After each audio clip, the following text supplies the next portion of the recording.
Hello friends, welcome to the Hindu editorial analysis. Today we will discuss 20 September editorial published in the Hindu newspaper.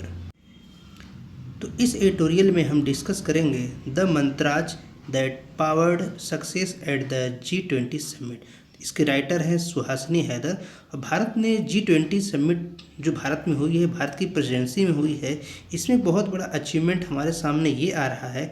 पूरे world में इस समय कुछ ऐसी situation हो गई थी जैसे कि वर्ल्ड वार सेकेंड के बाद पूरे वर्ल्ड जो है टू पोलैरिटी में कंसिडर किया जा रहा था। एक पोलैरिटी को अमेरिका और दूसरा रसिया लीड कर रहा था। उसी टाइम जो है नॉन अलाइन मूवमेंट गुट निरपेक्ष का उदय हुआ कि हम दोनों में से किसी गुट की तरफ नहीं रहेंगे। उसके बाद बहुत सारे फोरम आए जहां पर बाद में ये चीज़ें दिखने लगी कि हम मल्टीलेटरलिज्म की तरफ बढ़ रहे थे। परंतु एक समय ऐसा आ गया था और कुछ लोगों का मानना ये था कि मल्टीलेटरलिज्म जो है अब अपने डेथ की तरफ चला गया, उसकी एग्जिस्टेंस नहीं है। लेकिन जो G20 समिट के आउटकम आए हैं भारत की प्रेसिडेंसी में, न्यू दिल्ली लीडर्स डिक्लेरेशन हुए हैं, इससे ये पता चलता है कि पूरे G20 की मीटिंग के दौरान भारत की प्रेसिडेंसी में जो हुआ है इसमें कोई मल्टीलेटरलिज्म की एग्जिस्टेंस खत्म नहीं हुई, वो अभी भी उसकी इम्पोर्टेंस बनी हुई है। भारत की जो G20 समिट हुई है, एक समय ऐसा सिचुएशन था कि जो मिनिस्टर लेवल पर मीटिंग हो रही थी वहाँ पर कोई भी एक जॉइंट स्टेटमेंट जारी नहीं हो पाया। तो इससे लेकर के एक समस्या दिख रही थी। और जो शेरपा क्या है, एक्चुअल में जो प्राइम मिनिस्टर या प्रेसिडेंट के बहुत क्लोज होते हैं और जितने भी नेगोशिएशंस होते हैं इन्हीं लोगों के माध्यम से होते हैं। तो उन लोगों ने भी कोई ऐसा डॉक्यूमेंट रिलीज कराने के पक्ष में नहीं थे, क्योंकि कोई भी कंसेंसस नहीं बन पा रहा था। और उसमें जो एक्चुअल में जो डॉक्यूमेंट बन रहे थे उसमें जो कुछ लैंग्वेज थे, उस लैंग्वेज को लेकर के स्पेशली यूक्रेन वाले सब्जेक्ट को लेकर के कंसेंसस नहीं बन पा रहा था। और शेरपा वगैरह भी जो है काफ़ी ज़्यादा परेशान थे। परंतु ये मीटिंग इसके बावजूद सक्सेसफुल कैसे रही, finally new Delhi leaders declaration कैसे हो गया, इसके पीछे का एक बहुत बड़ा रीज़न ये दिया जा सकता है। भारत की प्रेसिडेंसी में हुआ है, ये एक रीज़न है। लेकिन इसके पीछे का रीज़न है कि हमारे प्राइम मिनिस्टर ने पिछले कुछ समय में उन्होंने Japan, Australia, United state, United Arab अमीरात, फ्रांस, साउथ अफ्रीका, इंडोनेशिया, इसके साथ जर्मनी, इटली, ऑस्ट्रेलिया, जापान है, इस सभी में उन्होंने विजिट किया है या किसी तरह से किसी मीटिंग के होस्ट में वो शामिल रहे हैं, जिससे हमारा बायलैटरल रिलेशन स्ट्रांग हुआ है। जो बायलैटरल रिलेशन स्ट्रांग हुआ है, इस वजह से सभी देश एक दूसरे के करीब आए हैं और यहाँ पर एक जॉइंट स्टेटमेंट जारी हो पाया है। इस जॉइंट स्टेटमेंट में जो मेन मामला था रसिया यूक्रेन कॉन्फ्लिक्ट का, तो इसमें कोई ऐसा चीज़ रखा ही नहीं गया, कोई ऐसी जो है लैंग्वेज रखी ही नहीं गई। साथ ही साथ अगर देखा जाए तो जो भारत ने अपनाया है, इसमें रसिया और चाइना दोनों के प्रेसिडेंट यहाँ पर भारत में नहीं है। इस वजह से भी माना जा सकता है कि यहाँ पर जो है फ्रिक्शन बहुत कम हो गया है। इसके पीछे कारण है कि रसिया और चाइना दोनों के प्रेसिडेंट को अमेरिका चाहे यूरोपियन यूनियन पसंद नहीं करते हैं। उन लोगों के एब्सेंस में ये सहमति बनाना ज़्यादा आसान हो गया। इस तरीके से देखते हैं जो भारत सरकार ने मिड पाथ पॉलिसी को फॉलो किया है, जो इसका मंत्रा था, मंत्रा ऑफ मल्टीलेटरलिज्म, मल्टीपोलैरिटी या मिडिल पाथ को फॉलो करते हुए जो भारत ने इसको सक्सेसफुली अंजाम दिया है। तो ये एक बहुत बड़ा अचीवमेंट रहा है कि मल्टीलेटरलिज्म का जो फैक्टर है वो कंटिन्यू सस्टेन कर रहा है। इसके अलावा देखा जाए तो इसके अलावा मल्टीलेटरलिज्म के और कौन से फैक्टर हैं जिससे ये समिट सक्सेसफुल रही, तो देखा जाए तो प्रेजेंट टाइम में जो G20 की मीटिंग होती है इसमें एक वर्ड आता है ट्रोइका। ट्रोइका का मतलब होता है जो प्रेजेंट टाइम में है, जो पिछले बार था और जो अगले बार होगा, उस जो भी प्रेसिडेंट होंगे वो लोग क्या करते हैं, एक ट्रोइका बनाते हैं। तो इसमें अगर देखा जाए G20 में, तो G20 एक बहुत बड़ा ग्रुप है, लेकिन उसमें G7 ऑलरेडी शामिल है जो कि वेस्टर्न ब्लॉक है। इसमें यूरोपियन यूनियन भी शामिल है। तो यूरोपियन यूनियन, वेस्टर्न ब्लॉक के साथ साथ ये हम देख रहे हैं G7 की प्रेसिडेंसी इस समय जापान के पास है। ब्रिक्स का जो चेयरपर्सन वो साउथ अफ्रीका था, G20 का भारत था। इस तरीके से देखा जाए तो ये लोग जो है काफ़ी ज़्यादा एकुमुलेट किए सभी जो है चीज़ों को, और फाइनली एक कंसेंसस बन गया। और इस कंसेंसस के बाद जो है जो चीज़ें सामने आई हैं कि रसिया का कहीं कोई नाम नहीं लिखा जाएगा। तो रसिया का जो इसमें किसी भी ऑपरेटिंग पैराग्राफ में नाम नहीं रखा गया है, और जहाँ रखा गया है वो पॉजिटिव सेंस में रखा गया है, pertaining to Black Sea grain initiative. यानी ब्लैक सी ग्रेन इनिशिएटिव जो था वो रसिया ने उसे ब्रेक कर दिया और उसी को फिर से रीस्टार्ट करने की बात की जा रही है। लेकिन रसिया का भी इसमें कहना है कि जो उसे इंटरनेशनल स्विफ्ट फाइनेंशियल सिस्टम से जो है बार किया गया है, उसमें उसकी कोई ट्रांजैक्शन नहीं हो पा रहे हैं, उसको रिटर्न किया जाए। और साथ ही साथ जो यूक्रेन का जो ग्रेन एक्सपोर्ट है उसको रोका गया है रसिया के द्वारा, उसको भी रीस्टार्ट किया जाए। तो इस तरीके के जो डॉक्यूमेंट में चीज़ें सामने आई हैं, इससे काफ़ी ज़्यादा फायदा ये हुआ है भारत को कि Bharat strategic point of view से काफ़ी स्ट्रांग हुआ है, क्योंकि चाइना ने इसको ओपनली सपोर्ट किया है, जो कि कभी हमें सपोर्ट G20 की प्रेसिडेंसी भारत में को मिली, इसका बहुत विरोध किया था चाइना ने। और चाइना के प्रेसिडेंट का भारत न आना एक इसका बहुत बड़ा कारण था कि वो भारत को G20 के प्रेसिडेंट के रूप में नहीं देखना चाहता था। तो इससे भारत के साथ साथ चाइना, रसिया, यूरोपीय यूनियन और अमेरिका सभी जो है इस डिक्लेरेशन से काफ़ी खुश हुए हैं, जो कि भारत की एक बहुत बड़ी जीत है। Had there been no joint declaration, question would have been put not just to India leadership but also on the sustainability of the G20। ये एक बहुत बड़ा क्वेश्चन बन रहा था कि अगर कोई भी G20 का एक जॉइंट स्टेटमेंट जारी नहीं हो पाता है तो एक बहुत बड़ी समस्या बन जाएगी कि क्या इनकी एक्चुअल में एग्जिस्टेंस है। क्योंकि पिछले साल जब इंडोनेशिया के बाली शहर में हुआ G20 की मीटिंग, तो वहाँ पर जो इशू रिलीज हुए उसमें चाइना और रसिया ने काफ़ी विरोध किए थे।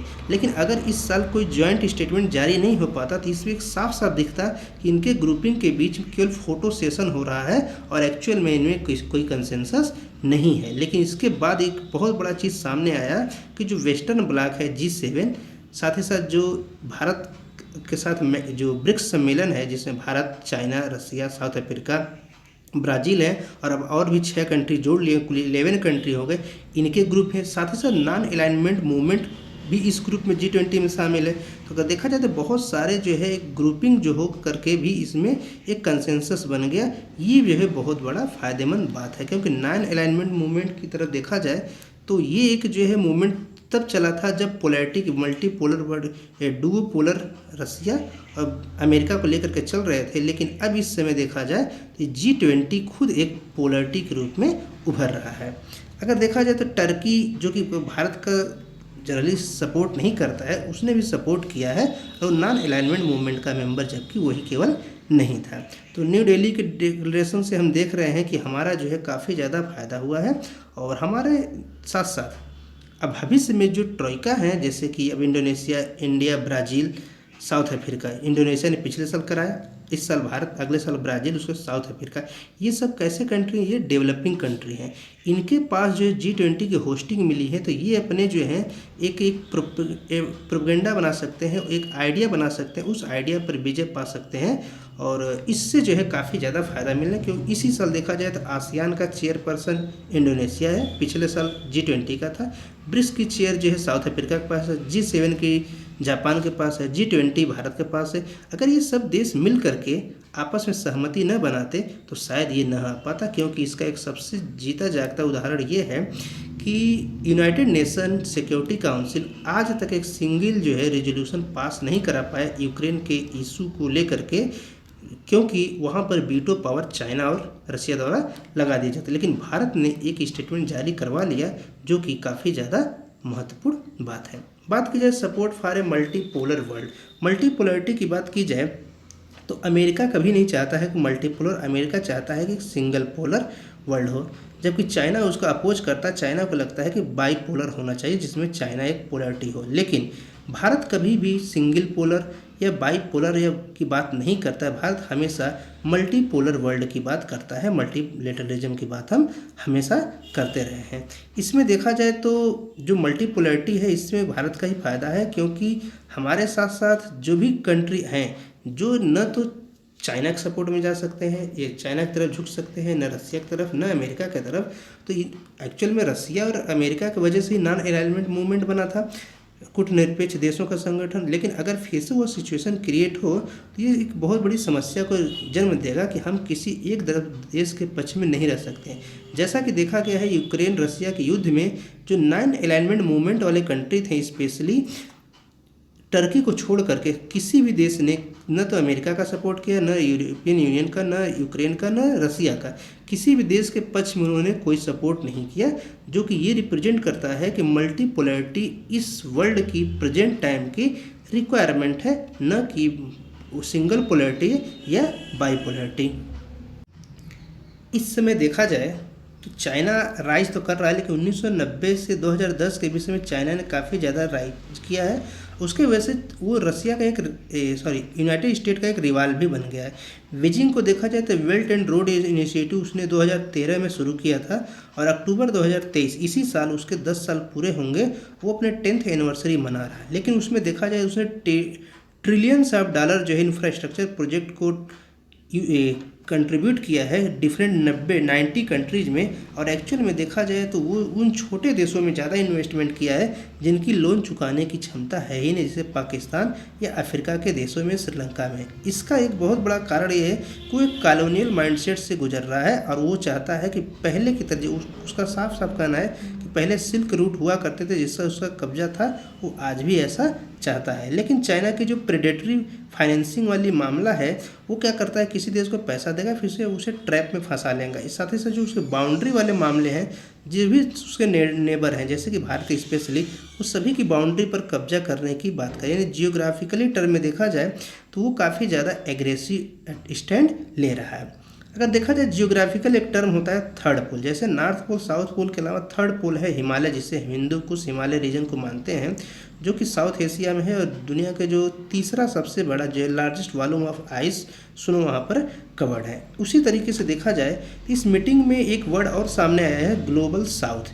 तो ग्लोबल साउथ एक्चुअल में जो है अब ये थर्ड पोल की तरह ही काम कर रहा है पूरे जो वर्ल्ड पॉलिटिक्स में, और इसका श्रेय भारत को मिला है। लेकिन चाइना और रसिया ने भी कहा है कि इसका श्रेय सिर्फ भारत को नहीं दिया जाना चाहिए। लेकिन इसमें 125 देशों का समूह है जो कि नॉर्थ ग्लोबल नॉर्थ से जो है डिफरेंट है। लेकिन अब वहाँ पर जो वेल्थ के रूप में कंपैरिजन तो नहीं है, लेकिन हाँ अब हमारी एक वॉइस बनने की प्रक्रिया में है कि हमारे भी वॉइस को एक वर्ल्ड रिकॉग्निशन मिलना चाहिए। India championing of the global south and within it the membership of the 55 nation African union was another reason for the desired outcome at the G20। तो जो ग्लोबल साउथ की बात करते हैं उसमें Africa के लगभग सभी देश आते हैं और अफ्रीकन यूनियन को भारत सरकार ने शामिल करवा दिया G20 में, और उसमें 55 नेशन है, 55 नेशन है। अब ऐसा भी है भविष्य में हो सकता है G20 को हम G21 कहें, ऐसा भी कोई ऑफिशियल डिक्लेरेशन नहीं हुआ है। लेकिन इसके साथ साथ देखा जाए तो अब यूरोपियन यूनियन और अफ्रीकन यूनियन इसमें शामिल हो गए। अब नया और भी ब्लॉक शामिल हो सकते हैं, ऐसी भी फ्यूचर में संभावनाएं हैं, जैसे कि आसियान देश शामिल हो सकते हैं, साथ ही साथ Latin America and Caribbean state CELAC को भी वो भी इच्छा व्यक्त कर चुके हैं कि G20 की मेंबरशिप उन्हें भी चाहिए। तो हो सकता है भविष्य में इसका जो है एक्सपेंशन हो। तो एक्सपेंशन होने के पीछे के फर्स्ट जो है क्राइटेरिया ये होना चाहिए, मिडिल पाथ पॉलिसी फॉलो की जानी चाहिए, जो कि भारत सरकार ने G20 के सक्सेसफुल इवेंट कराने में किया है। क्योंकि तभी जाकर के मिडिल पाथ जब हम फॉलो करेंगे तभी जो है ग्लोबल लेवल पर हम एक कंट्रीब्यूशन वाला मामला चलेगा। इंडियन गवर्नमेंट ने जो है रसिया का क्रिटिसाइज करना या उससे कट करना, उसके टाई को तोड़ना भारत ने कभी भी उचित नहीं समझा और न ही उसकी आवश्यकता है। अगर देखा जाए तो G7 की मीटिंग में पिछले साल जापान ने जेलेंस्की को, यूक्रेन के प्रेसिडेंट व्लादिमीर जेलेंस्की को बुलाया था, जहां पर जेलेंस्की ने अपने विचार रखे। लेकिन अब की साल भी कुछ लोगों की इच्छाएं थी, स्पेशली यूरोपियन कंट्रीज़ की, लेकिन भारत ने डिनाई कर दिया कि हम जेलेंस्की को बुला करके G20 को एक पॉलिटिकल एजेंडा का अखाड़ा नहीं बनाना चाहते हैं। और इसलिए उन्होंने क्या किया, ग्लोबल साउथ को नॉर्थ ईस्ट वेस्ट को जो है अब बैलेंस करने की बात की गई है कि हम ग्लोबल साउथ ग्लोबल नॉर्थ में और साथ ही साथ ईस्टर्न और वेस्टर्न कंट्री में जो है एक कंपैरेटिवली हम बैलेंस बनाने की कोशिश करेंगे। तो इसी बात को देखा जाए तो यूनाइटेड नेशन के security general secretary general Antonio Guterres ने कहा दिल्ली समिट में कि because if we are intended one global family we today resemble a rather dysfunctional one. तो उनका साफ साफ कहना है कि अगर वर्ल्ड में आज भी हम इसको एक फैमिली मानते हैं तो हमें आपस में साथ साथ आना चाहिए, न कि एक दूसरे के साथ जो है डाइसफंक्शनल रिलेशन बनाने चाहिए, रिलेशन तोड़ने चाहिए। तो ये काफ़ी ज़्यादा इम्पॉर्टेंट हो जाता है भारत के लिए कि G20 की सक्सेसफुल है और भारत किसी विवाद के बिना अपना इवेंट सक्सेसफुली कंडक्ट किया। नेक्स्ट आर्टिकल है the Kaveri water management authority should act. तो अगर देखा जाए तो कावेरी वाटर जो है ये एक बहुत पुराना मामला है, करीब करीब 1990 से ये मामले चल रहे हैं। ये मामले अभी तक न सुलझे हैं, न सुलझने की स्थिति में दिख रहे हैं। साउथ वेस्ट मानसून देखा जाए तो कर्नाटक में जो कावेरी रिवर है कर्नाटक केरला में, वहाँ पर बारिश होती है, लेकिन देखा जाए तो डिस्ट्रेस बहुत ज़्यादा रहे हैं, बारिश की कमी रही है और कावेरी जो रीजन है वो डिस्ट्रेस उनमें बहुत ज़्यादा है, वाटर की कमी बहुत ज़्यादा है। तो कावेरी वाटर मैनेजमेंट को भी ये ध्यान देना चाहिए, लेकिन कावेरी वाटर मैनेजमेंट ने कर्नाटका को जो है आदेश दिया कि वो जो है 5000 क्यूसेक पर सेकंड पानी छोड़े। उसने पहले 12 सितंबर तक कहा और अब 27 सितंबर तक ऐसा करने के लिए कह दिया है। तो अगर सबसे बड़ा समस्या ये है कि डिस्ट्रेस शेयरिंग का जो फार्मूला बन रहा है कावेरी वाटर डिस्प्यूट ट्रिब्यूनल ने जो है एक 1991 में उसने एक आर्डर दिया था, लेकिन एक्चुअल में वो बहुत सीरियस नहीं किसी ने लिया और बाद में देखा गया कि जो मानसून आते हैं उसके जो यील्ड है काफ़ी ज़्यादा स्कैंट रहे, बारिश काफ़ी कम हुई जो कि डाटा अवेलेबल था। तो वहाँ पर एक बहुत बड़ी समस्या देखी गई पुअर इनफ्लो की। जो कर्नाटक में 4 रिजर्वायर हैं, कृष्णा राजा सागर, काबिनी, हेमवती एंड हैरांग, ये जो है अपर राइपेरियन स्टेट में पाए जाते हैं कर्नाटक के, उनमें भी पानी की काफ़ी ज़्यादा कमी इस साल देखी गई है। और जो नेक्स्ट है मेत्तूर डैम जो कि तमिलनाडु में है, वो लोअर राइपेरियन स्टेट है और वहाँ पर तो कहने की ज़रूरत ही नहीं कि पानी है ही नहीं। तो हम देखते हैं कि ट्राइब्यूनल्स ने 2007 में एक आर्डर दिया और सुप्रीम कोर्ट ने 2018 में आर्डर दिया जो कंसर्न प्लेयर है कि वो डिस्ट्रेस शेयरिंग करें। यहाँ एक वर्ड हम देख रहे हैं, डिस्ट्रेस शेयरिंग की बात हो रही है, वाटर शेयरिंग की बात नहीं हो रही। इसका मतलब क्या है, हम इस वर्ल्ड में कहाँ पहुँच चुके हैं। हमारी सिचुएशन ये हो गई है कि पानी की इतनी कमी हो गई है कि अब हमें पानी को शेयर करने को छोड़े अब डिस्ट्रेस को शेयर करने की बात चल रही है। यानी अगर हम भविष्य में और ज़्यादा जो है सक्रिय नहीं होंगे, कोऑपरेशन नहीं होगा डिफरेंट स्टेट का, डिफरेंट एजेंसी का, लोकल पीपल्स का, तो ये संभावना है कि बहुत भयंकर स्तर पर सूखा पड़ेगी या बाढ़ आएगी। तो ये डिस्ट्रेस शेयरिंग की बात चल रही है, लेकिन इसको काफ़ी ज़्यादा सीरियस लेने की आवश्यकता है। The tribunal had suggested that in the event of their being 2 consecutive bad year of the rain, the monthly schedule of the water lease be relaxed।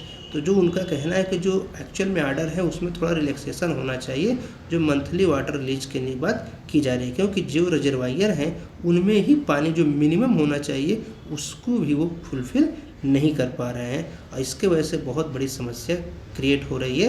और कर्नाटक और तमिलनाडु वहाँ पर ये समस्या है। अब यहाँ पर देखने वाली बात ये है कि जो तमिलनाडु का कहना है कि जो वाटर आ रहे हैं, वाटर इन्फ्लो डेफिसिट है कर्नाटक की तरफ से, वो जो है एक्चुअली पिछले लास्ट 30 सालों के आंकड़ा को देखने की आवश्यकता है। लेकिन कर्नाटक गवर्नमेंट ने भी कहा है कि ये बात हमें सिर्फ जो है साउथ वेस्ट मानसून को लेकर के नहीं चलना चाहिए, हमें नॉर्थ ईस्ट मानसून को लेकर के भी चलना चाहिए।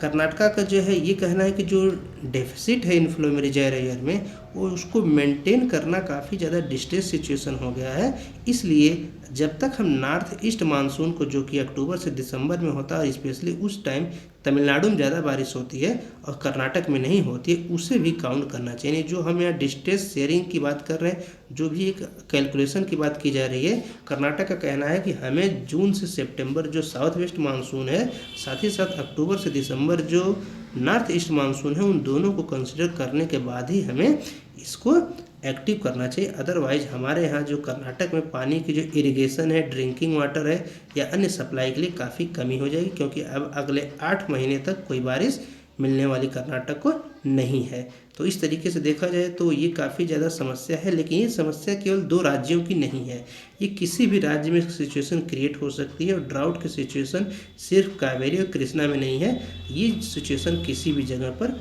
हो सकती है। इसलिए कावेरी वाटर मैनेजमेंट अथॉरिटी ने अब ये निर्णय दिया है कि 12 सितंबर तक, पहले कहा लेकिन अब कहा है कि 27 सितंबर तक 5000 क्यूबिक फीट पर सेकेंड वाटर को रिलीज करे, जो कि कर्नाटका ने के लिए काफ़ी ज़्यादा बर्डन का मामला बनता है। अब ये देखना वाली बात यह है कि जो एक्चुअल में शॉर्टफॉल है वाटर की as compared to stipulated flow in the normal year was 62.4%। जो बिलीगुंडुलु है वहाँ पर डैम, वहाँ पर 62.4% तो शॉर्टफॉल है नॉर्मल के कंपेरिजन में, यानी पानी काफ़ी ज़्यादा कम है। और अगर वो पानी ऐसे रिलीज करेंगे तो हो सकता है उनके लिए डिस्ट्रेस और बढ़ जाए। तो इन सब को देखते हुए हम इतना ही कह सकते हैं कि हमें आउटकम पर ध्यान न दे करके सभी स्टेट को ये ध्यान रखना चाहिए कि जुडिशियस यूज ऑफ वाटर हो, वाटर का जो है कोई वेस्ट न होने पाए, क्योंकि ये लोग आपस में झगड़ा तो कर रहे हैं। जैसे नदियों में पानी भरपूर होता है, ये पानी समुद्र में बह जाता है, इसलिए ये बहुत ज़्यादा आवश्यक है जुडिशियस यूज ऑफ वाटर हो। अब बात की जाए ट्रांसपेरेंसी की, तो भारत में हम देखते हैं कि हाई ब्यूरोक्रेटिक सिचुएशन है, इसलिए यहाँ पर बहुत सारी अथॉरिटी जो है काम नहीं कर पाती हैं, ऐसा भी देखने को मिला है। अगर देखा जाए history of the Kaveri dispute so that it is people at the helm of the affair who have not risen to the occasion to resolve the problem. तो एक्चुअल में जनता उसमें कोई भागीदारी होती ही नहीं है, पॉलिटिकल कंसिडरेशन किया जाता है, और उसमें एक्चुअल में जो लीडर होते हैं, कुछ लीडर्स रहेंगे, कुछ एक्सपर्ट रहेंगे, कुछ इंजीनियर रहेंगे, वही लोग जो है सारा फार्मूला तय कर देते हैं।